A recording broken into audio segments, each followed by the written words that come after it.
you're considering acquiring a business that's a bit complicated and you're struggling a bit to work through the financials and make it all make sense, should you move forward? Yes or no? We're going to cover that in this video. My name is Walker Dybel. I am the Wall Street Journal bestselling author of Buy Then Build and creator of Acquisition Lab. Listen, last night in the lab, in the search forum, we spent about 45 minutes on a deal where one of the lab members was looking at this business, and he was like, I wasn't interested in this at first, but the more I got to look at it, the more I thought, hey, this is really kind of cool. And I can't go into what it is, but it had big equipment, and it did, a bunch of, we'll just say it was a subcontracting business, okay, for a very specific thing in a very specific part of the country.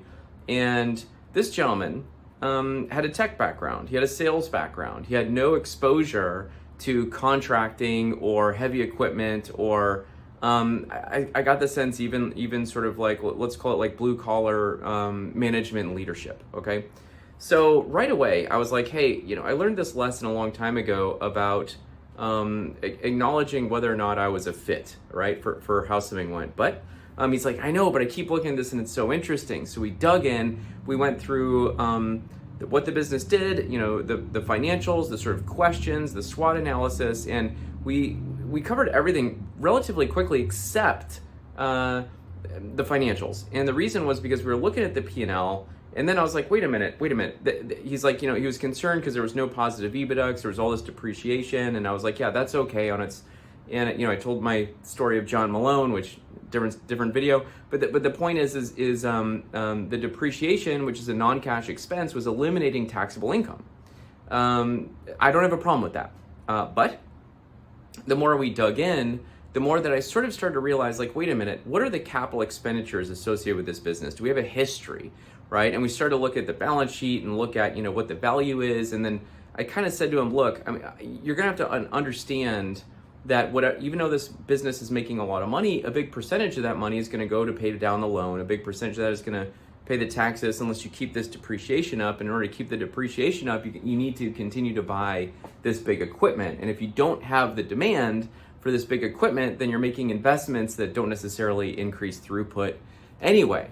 And the point is we then went back and forth, and then I was like, wait a minute, is the direct labor in the cost of goods? And we couldn't exactly tell. It looked to me like it wasn't. And the thing was the deeper and deeper we got into it, the more that we realized demand was very inconsistent. It was the capital expenditures were absolutely huge, which of course are not on the P&L. And so it was one of these things where it looked like they had taken all their depreciation, allocation of purchase price, whether it be assets or goodwill or whatever is going to end up being the thing that makes this deal happen or not. It was a really high price. It looked like they had a big job in the last year. Their receivables, their payables as a percentage of their receivables was increasing every single year. And then they didn't have enough cash to sort of pay the debt, but they had plenty of receivables. And here's the point, right? Is I try to figure out pretty quickly when I'm looking at something, real yes, real no, okay? Real next steps, okay? Real yes, real no, real next steps. What I try to avoid at all costs is let's pretend, okay? Let's pretend. I kept calling him out on fit. He kept saying, yes, but I enjoy it. I said, okay, I get it. Let's treat this as an academic exercise and then we'll move on.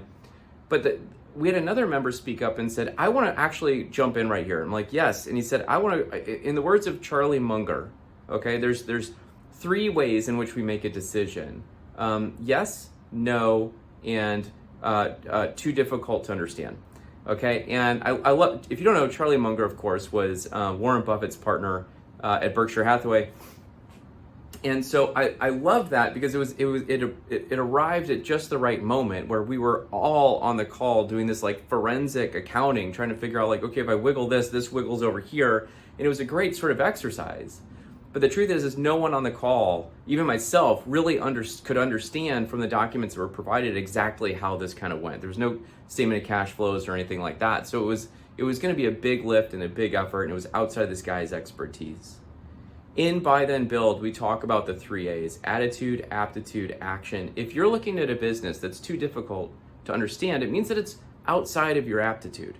If you want to take like one notch out, that's challenging. If you're going to take like 4 notches out and jump into something that requires like an exponential level of cash flow management than you're used to, as long as all management of all these other things that you're not familiar with, you're looking at the wrong business. Okay, so learn from it, look at the deal, dive into it, extract the lessons you can, but you understand this is too difficult to understand.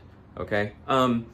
Look, if you're interested in buying a business in the next 3 to 24 months, Acquisition Lab is the elite provider in terms of being an accelerator to help, usually first time business buyers go from, getting started all the way through to closing.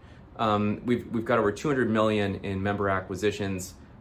We've got world-class education, a vetted community, almost daily coaching calls just to support that diamond coaching method that we do. And of course, resources, spreadsheets, supplier networks, and all the things that you sort of need to succeed. It's exactly the accelerator that I wish I had when I started back in 2004. Thanks so much, and we'll see you on the inside.